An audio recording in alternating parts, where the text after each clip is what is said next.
One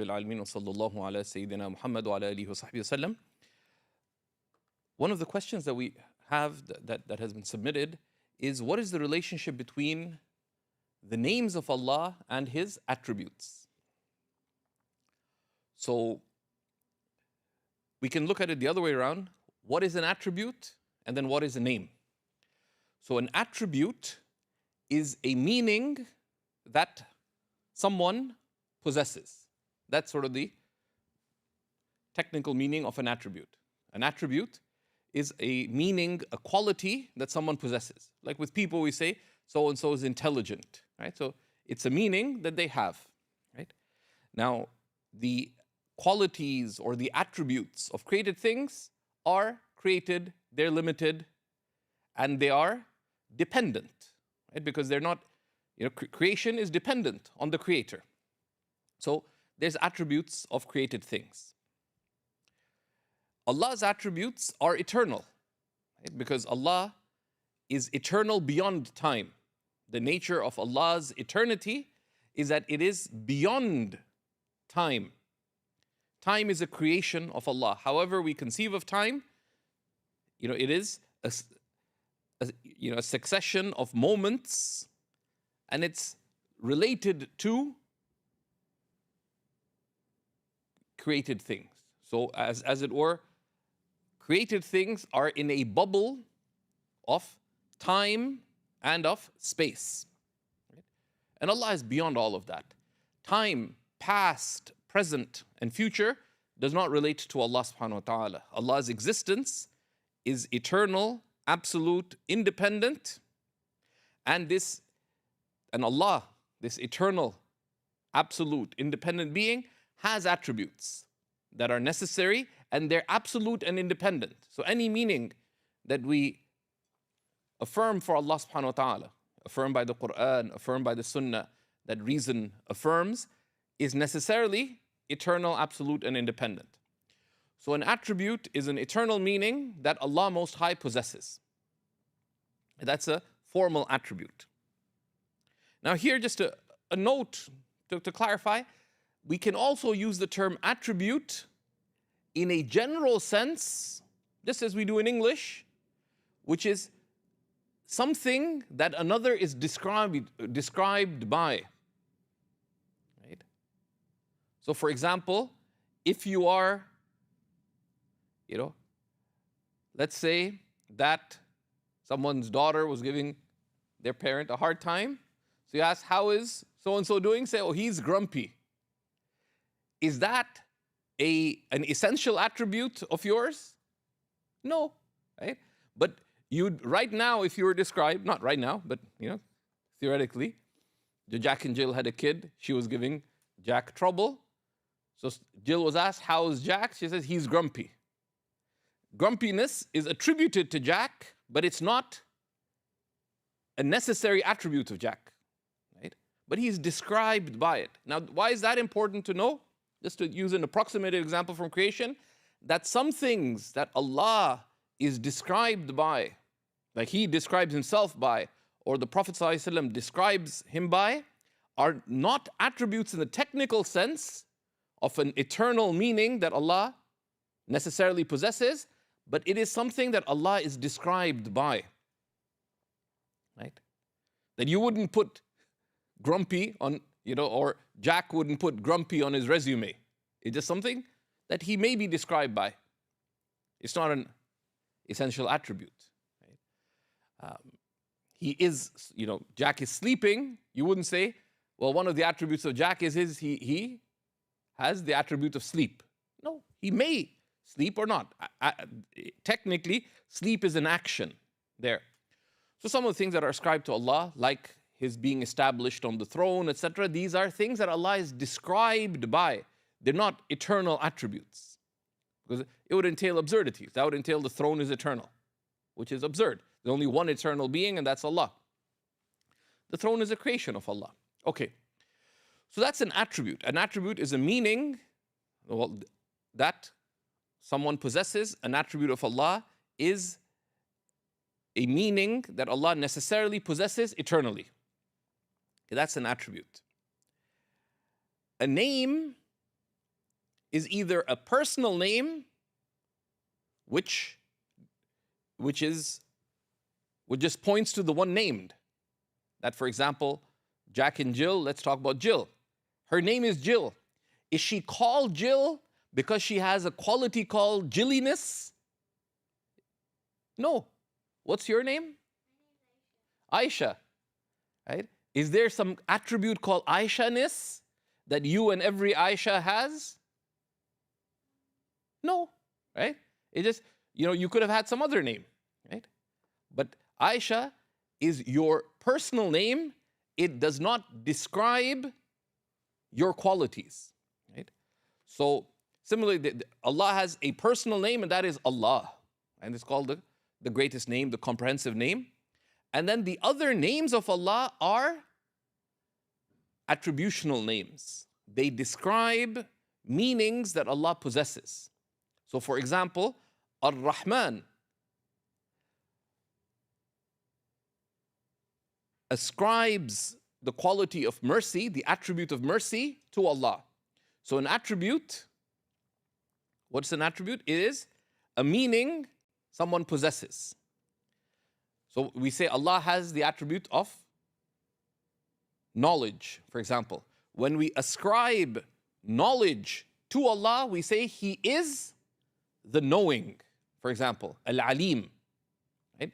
So the attributes tell us what qualities Allah has, what essential qualities Allah has, and when we ascribe those qualities to Allah, those are the names.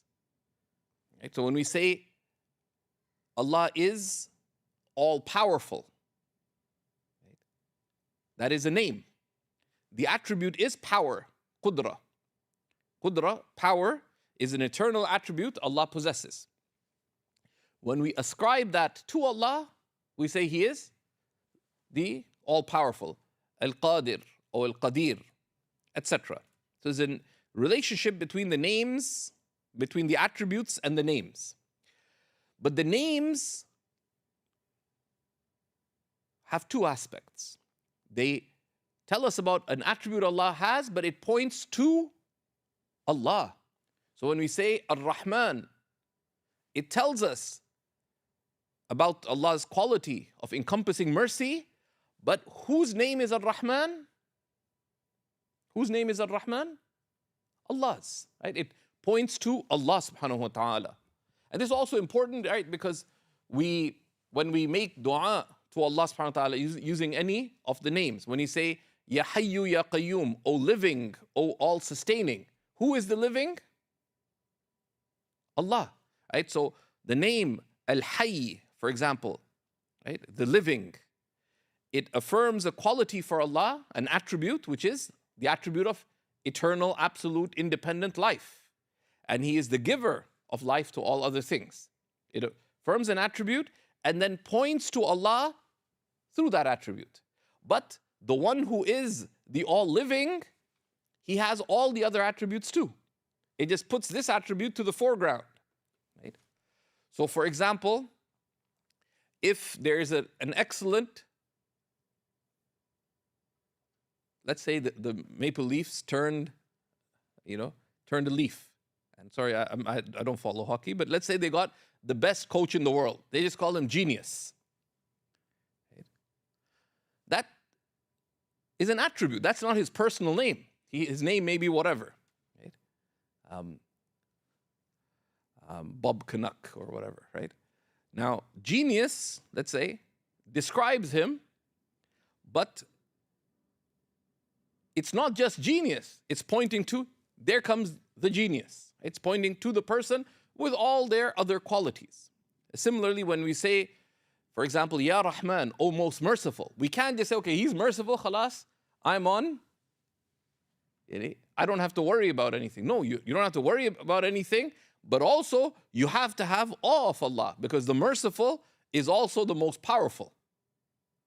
He is the most majestic. He is the forgiving, but He is also the most just. Right? Because the forgiving is not just forgiveness. It is forgiveness pointing to Allah subhanahu wa ta'ala, who has all the other names. Allah subhanahu wa ta'ala tells us this in the Quran, that قُلْ ادعوا الله أو ادعوا الرحمن. Say, call upon Allah or call upon the All-Merciful. Whichever name you call Him by, فَلَهُ الْأَسْمَاءُ الْحُسْنَى. His are the most beautiful names. Right? And like any verse of the Quran, this has many implications. Amongst them is that when we call upon Allah subhanahu wa ta'ala, all the names apply. Right? All the names apply when we mention any name. Right? And this is also important, for example, when we recite a repeated surah. The most repeated surah, what is it? Surah Al-Fatiha. Right? So when we say Bismillahir Rahmanir Rahim, of course we mention Allah, but when we say Ar-Rahman Ar-Rahim, each of the names, we think of the specific attribute, but all of them are talking about one being, which is Allah subhanahu wa ta'ala. Right? So this is important for us to keep in mind, bi'idhnillahi ta'ala. So that's, and we touched upon this earlier in the course, but a number of people inquired about this when they sent questions. Of course, one of the things you can do in the course forums, on the course page, is to ask your questions as well, and that's a good way for you to benefit, and to also for others to benefit. Imam Sayyidina Ali bin Abi Talib radiallahu ta'ala anhu said, ask questions, because when you ask questions, 4 people benefit. The one who asked the question, and the one who was asked, because they get to share their knowledge, but also sometimes questions help someone bring together their knowledge.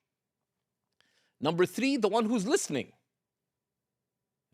So you had a question, but your friend was dozing off. So or your friend was listening too. They maybe had the same question. So the one who was listening benefits because they learned something that maybe they weren't thinking about, but they were listening. And the 4th was the one who's just around. Someone's sitting right at the back, they're dozing, they're checking their smartphone. There's this question. What does it mean that Allah laughs? Oh, so they weren't paying attention, so now they may pay attention, because very often questions pique interest. So this is one of the things that one should not hesitate to do. Go ahead. That are they attributes of Allah that are not His names? So this takes us to a aqeedah question, in a sense, right? Which is that how many attributes that does Allah Most High have? Right? So in principle, we affirm that Allah Most High has all attributes of perfection, and He is transcendent beyond all imperfection. That we affirm in general, right? That we affirm in general. However, the ulama, when they looked at the attribute, and we affirm specifically all the attributes that Allah mentions in the Quran and that the Prophet ﷺ mentioned, right? And there are many. And from the names that Allah mentions, subhanahu wa ta'ala, and His Prophet ﷺ mentioned, right, we deduce attributes. But the ulama looked at all of these. Okay? And it depends how you count them, because how many of the the things Allah is described by, do we deduce a name or an attribute from? So there's discussion, but there's close to 200 in the Quran and Sunnah, very clearly, possibly more, if you use actions, turn actions into descriptive attributes, etc. Now, to be a believer, do you have to teach 200 attributes to somebody? So the ulama said, let's look at these. That's the duty of the scholars, to make things clear for people, right? To make bayan. So they said we affirm all, in general, all the perfections for Allah. Specifically, we affirm generally everything that Allah and His Messenger affirm, sallallahu alaihi wasallam. But the ulama said, if you look at all these attributes of Allah, they go back to certain essential attributes. Because what is mercy? If you study Islamic beliefs, you won't see the attribute of mercy. And if you're awake during class, you'll say, what do you call your father? Dad. So you say, Dad, mercy is not listed amongst the attributes of Allah. What happened? Right? And the answer is, what is mercy? Right? Mercy is either choosing the good for another or giving them the good. So mercy, for example, which is one of the central attributes of Allah, but in the study of Aqidah, they say mercy goes back to Allah's attributes of will and power. And Allah chooses the good for His servants with His will, and He gives them the good with His power. So we affirm the attribute of mercy, but for the purpose of, and like this, and Imam Ghazali in his work on the 99 names describes how all the names of Allah, all the names and attributes of Allah go to what the ulama called the essential attributes. The essential attributes of God, which are that God exists and God has life, knowledge, will, power, and He has speech, hearing, and seeing. These three we affirm because Allah uniquely describes Himself by in the Quran. But all the other attributes go back to these. Right? And like the attributes that we will see today, for example. So that's that is sort of the background for the question that what do we. So what was your precise question again? Are there attributes outside the names of Allah? Practically, the attributes that we affirm, no, because we affirm the sort of the general list of attributes, right? For example, Allah is wadud, right? He is the caringly loving. Right? Now, the theologians would say, that's beautiful. What is it? It's will and power. Okay? It's will and power. Right? They affirm it. Of course, Allah describes Himself by it, but how do we understand it? Right? So the study of Aqidah gives us a framework of how you can understand that. What does it mean that Allah is al-muntaqim, the vengeful? Well, He knows everything His enemies are doing.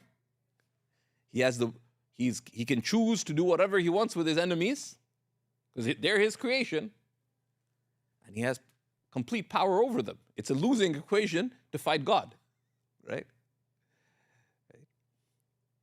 So that's how. So by definition, all the names and attributes of Allah subhanahu wa ta'ala that are mentioned in the Quran are affirmed, and they may be names and attributes that we don't know of beyond what is mentioned in the Quran. So we say we affirm all perfections for Allah, but when we study Islamic beliefs, we affirm certain essential attributes. We affirm certain essential attributes. Alhamdulillah. There's one more question over here, which is that what about the attributes of majesty? Actually, we covered that last week. Some people, and that's the danger of studying without teachers and without asking questions, right? Because, people turn to religion because they see that this is serious, right?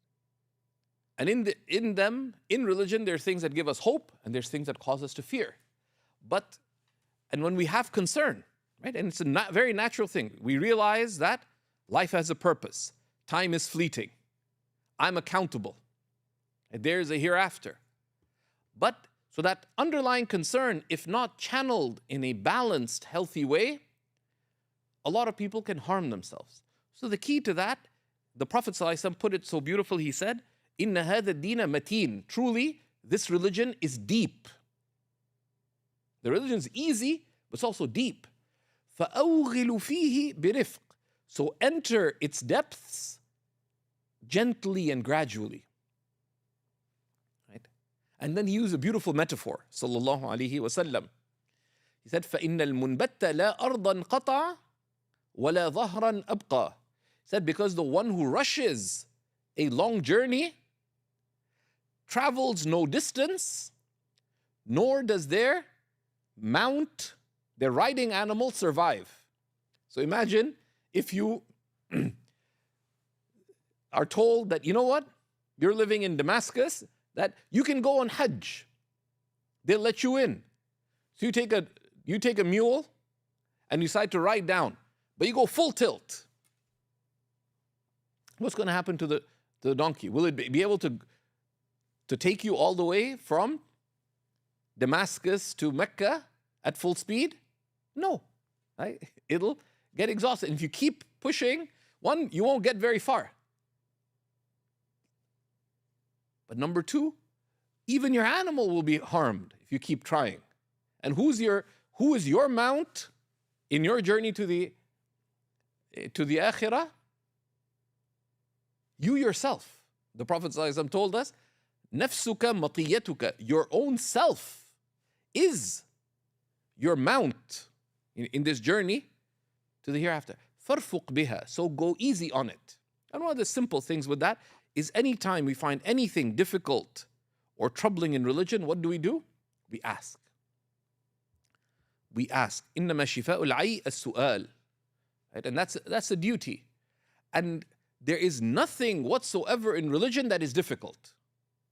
Right? Allah subhanahu wa ta'ala tells us in the Quran, وَمَا جَعَلَ عَلَيْكُمْ فِي الدِّينِ مِنْ حَرَجٍ. And Allah has placed for you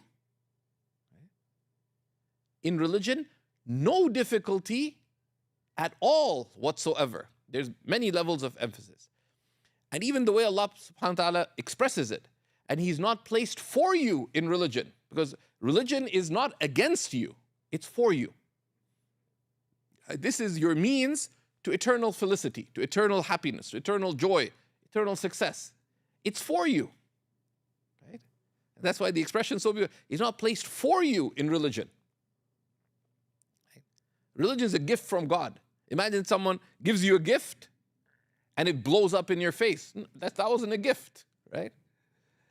They got you a shirt designed to be itching. That's not a gift, right? So this is Allah's gift, right? So there's no hardship for you whatsoever in religion. So if you find something that is difficult, troubling, etc., then you have to know that it was either conveyed to you wrong or you're misunderstanding it. So what do? You seek different understanding of it, or you ask your questions. The Sahaba asked the Prophet ﷺ all kinds of questions, and he encouraged that. Not because they were questioning him as the Prophet of God, but to understand. Even the prophets asked. Sayyidina Ibrahim asked to see a proof of creation. Allah asked, do you not believe? He said, indeed I do, but for my heart to be at rest. So the companions of the Prophet ﷺ asked. The prophets asked. The angels asked. When Allah subhanahu wa ta'ala declares, early in the Quran, إِنِّي جَاعِلٌ فِي الْأَرْضِ خَلِيفَةً, I'm placing on earth a representative, a khalifa.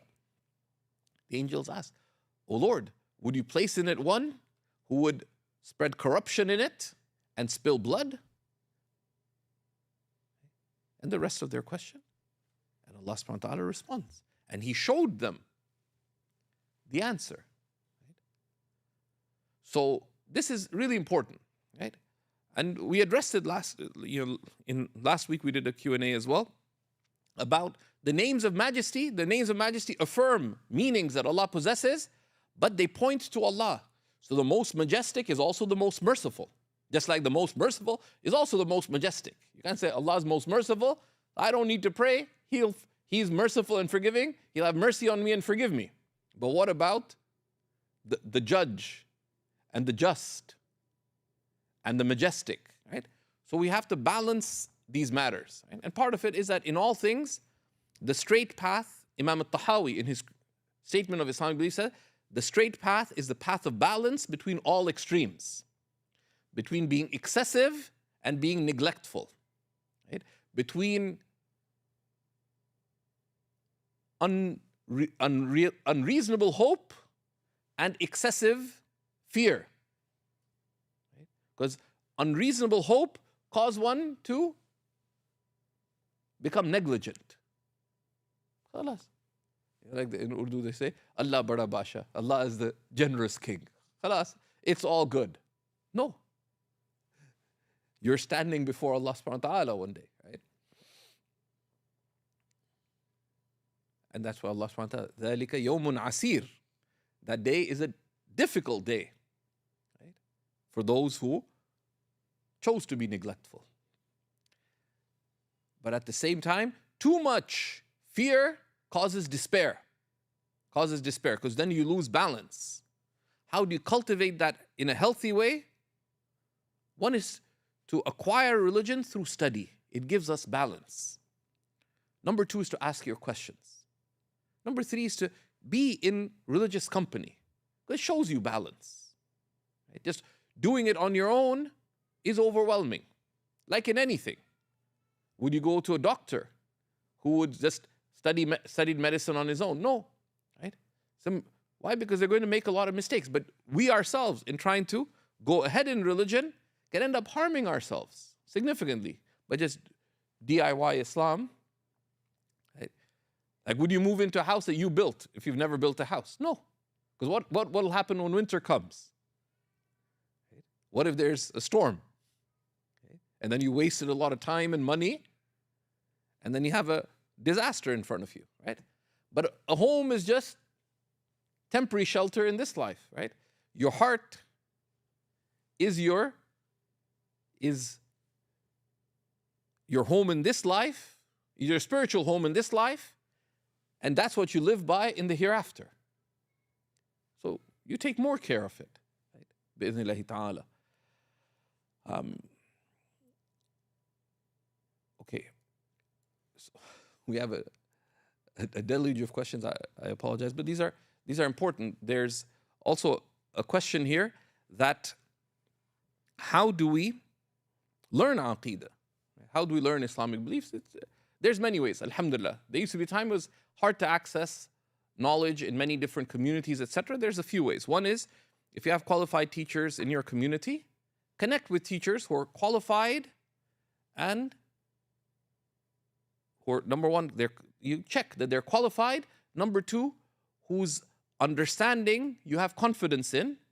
And number three, whose character and conduct is upright. And you take care of these three things, especially number one and three, right?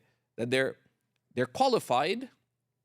Number two, whose character and uprightness you have confirmed is upright. And number three, you feel confident about them. Because there's some people, even qualified scholars. One of my favorite teachers from Damascus, I was joking with a good friend of mine, and I would say there's few teachers that I loved and benefited more from than this scholar. He's a blind sheikh, brilliant, Sheikh Hassan al-Hindi. One of my good friends, and he's now a very distinguished academic and very distinguished scholar in the UK. He started attending his class as well, which I thought was the highlight of my week, the classes with Sheikh Hassan. But this friend of mine, he just didn't connect with Sheikh Hassan. And honestly, Sheikh Hassan didn't really connect with him either. And both were relieved when my friend excused himself from the class. And there's just, that's just the nature of life. You don't connect. Do you have to become friends with everybody? No. Not because they're a bad person, just there's an intangible as well. So similarly with teachers, you don't have to connect with every teacher. It doesn't mean you have to think ill of them. Oh, that guy's boring. No. Different people are for different people, right? That's just life. And religion is not disconnected from life. It's a guide for life. So similarly, those are three things that we look for in a teacher on the ground, but also now increasingly we can complement study on the ground with study online as well. But the same three principles apply. Do your homework first, right? And this is very important in general. For ourselves, also for our children. Just because something advertises itself as Islamic, it doesn't mean it's Islamic. Someone, certain indicators of religiosity are not religiosity itself. So you have to take your time to choose. I get very alarmed. A lot of parents, for example, send their kids to different Quran teachers, or even more alarmingly than in person, because at least in person, you drop them off, etc. Maybe it's in a masjid. But all these things, we have to, number one, as institutions, do our due diligence that this person is in fact upright, having a certain mode of dress, speaking in a certain way, having a certain title, does not make one upright. Doesn't. It could be an indicator of many. So one needs to be, we don't think ill of people, but you don't commit. You don't commit, right? Without being very careful, especially with our children. And a lot of parents are like, oh, but it looks like a really nice program. No. Right? Said, but so many parents are sending their kids there. So many parents are doing so many other dreadfully harmful things too, right? Doesn't mean that, we're not sheep, right? The Prophet ﷺ told us to be shepherds, not sheep, right? Each of you is a shepherd, right? And each of you is responsible for the flock. The Prophet ﷺ did not say, each of you are sheep, right? So even when we listen to a teacher or whatever, we're supposed to be shepherding ourselves too. If it's harm, we steer away from it, right? So the way to learn is, if you can find teachers on the ground in this way, do so. Very often you can complement that with online study, because very often in the rush of life, it can be difficult to attend multiple times a day in person, multiple times a week in person. You can complement on-ground study with online study. But to benefit from online study, the key really is to be active. How? To participate, ask your questions. Even if you don't have direct questions, you don't understand the text, think about the practical way to ask questions. Ask, how do I apply this? Right? Think about, how do I apply this? How does this relate to me? How should this affect my understanding? How should this affect my practice? How does this help me turn to Allah? Or whatever the context is, right? Or even, and that's how. Or how could I help someone else with this? So you think about these questions of application for yourself, for your family. How could I help someone else with this? That you take a class in Islamic beliefs or about the names of Allah. So okay, how would I use this to explain something to others? Someone says, okay, so how do we use the names of Allah to talk about Allah to others? It's actually very powerful, and I'll explain why. So the way to benefit from an online class is to ask questions, especially if the teacher you go with is someone who's qualified and who's upright. So, and you trust their kind of understanding. It resonates with you. So you ask your questions, even if you don't have a question related to the text itself. And sometimes if the teaching is clear, you may not have text just related to the lesson itself. But the application, living and benefiting from that, you should strive to have questions on an ongoing basis. And that cultivates a relationship with those teachers. So that when you have a life issue, you have people that you can reach out to. And in life, you have issues. Right? He's like, one of my friends, his mother passed away, and he was talking to a mutual friend of ours, and he was really, loss of an immediate family member is devastating. I said, how do you feel now? I said, after talking to so-and-so, I feel happy for my mother. And he was, because naturally, just the perspective that, what's better for the believer, this life or after this life? After this life. And now she's in, and if you think about Allah, that He's the most merciful, right? So, right? And all it takes is the courage to ask, right? It's the courage to ask, right? But by cultivating that relationship with teachers, by being active, by asking questions, then when things happen in life, you have a circle of wisdom, of mercy that you can connect to when you have big life decisions. Getting the religious feedback as well helps one make better decisions, right? So that's one of the key ways to learn Islamic beliefs. Alhamdulillah, at Seeker's Guidance, we have topical courses on Islamic beliefs in our on-demand courses on many topics. Why we believe in Allah, why why is there trials and suffering, many other things related, sort of topical issues related to beliefs. But then in the Islamic studies curriculum, we have courses at level 1, level 2, level 3, and level 4 on Islamic beliefs. All, alhamdulillah, taught by qualified scholars. We also have a youth curriculum, capably taught, and it has multiple courses in Islamic beliefs and other topics, right? And we have an extensive database of seekers' answers that address numerous, tens of thousands of questions related to beliefs and practice, etc. Where you'd be surprised, you'll find many answers as well. Some people said, can we ask questions on Islamic beliefs from ChatGPT? Well, one of the ways you can use these things is to limit where you ask questions from. So there's some lady, really complicated case, she was sick, so she's asking for advice, but then she got pregnant, her husband wanted her to get an abortion, and then this happened, and he decided to divorce her after she was pregnant, and he just told her, 1,001 things. So I was in a rush, so I just write, what does Faraz Rabbani say on Seeker's Guidance about this? And he gave, with references. I didn't use ChatGPT, I used another AI tool, the Bing AI, and he gave my own answers, and he quoted me, right? And it gave the references. So I copied it, said this thing, I just edited it, said Faraz Rabbani say, well, I just edited it, it took me less than 2 minutes, and she had a thorough answer. And he said, I really appreciate that. So I said, okay, what are some Quranic supplications related to this, with explanation from, I mentioned a couple of sites, and actually shortened it. It was a medium-sized answer. I said, please give a short answer, because it was like almost 2 pages. So one of the ways to search is to limit these kinds of searches to sources that are reliable. Are reliable. Don't just go with generic sources, because I have a member of our family who asked one of these AI tools, what are hadiths of the Prophet ﷺ about smartphones? And it cited a bunch of hadiths. And then it asked, can you give references? And it gave made-up references.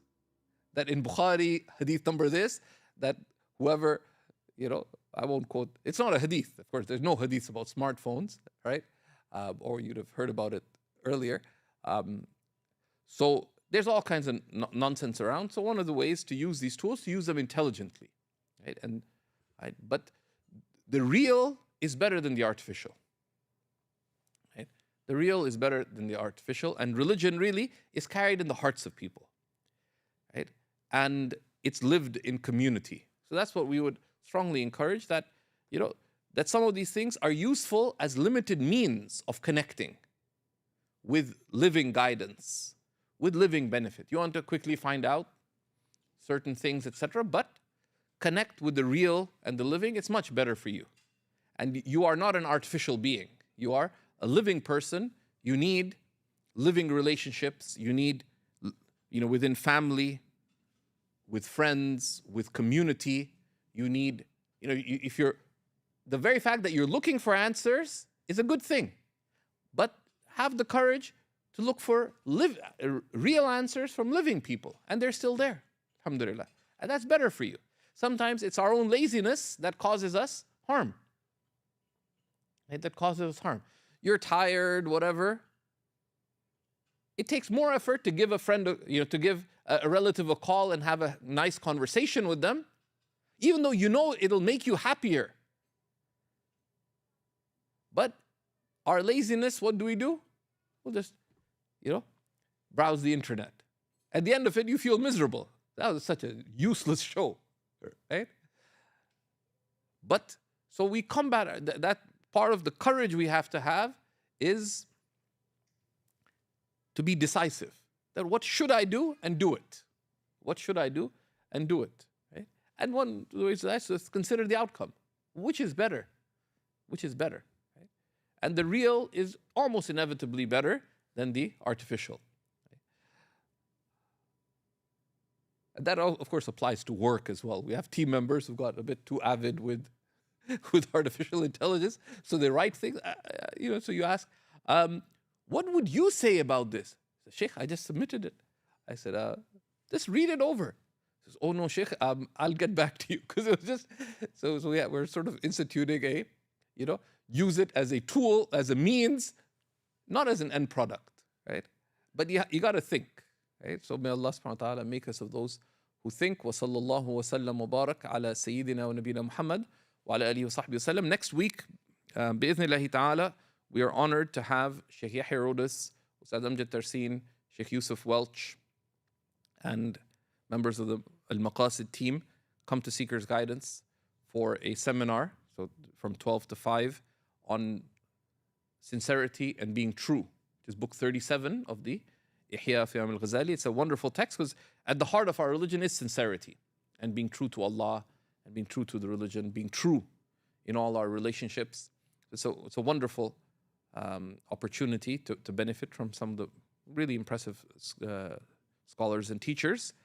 And that weekend, we'll include the other engagements that they have. A few of them will be coming to the Friday Circle as well here. And there are programs in the community on Thursday, Friday, Saturday evening.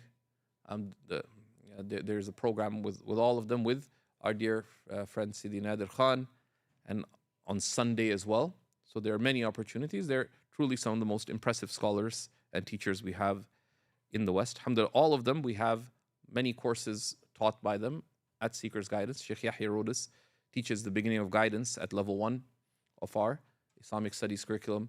At level 2, the spirituality course is Sheikh Yahya Rodis's course on the Book of Assistance.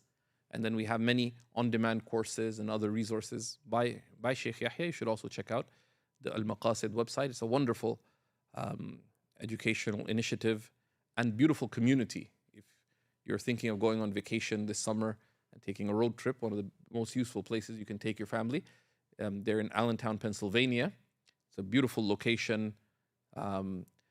Even the drive down there is beautiful for pretty much whichever direction you go to. And they have consistent programming that is genuinely beautiful. So that's what we wanted to share today. وصلى الله وسلم وبارك على سيدنا ونبينا محمد وعلى آله وصحبه وسلم والحمد لله رب العالمين.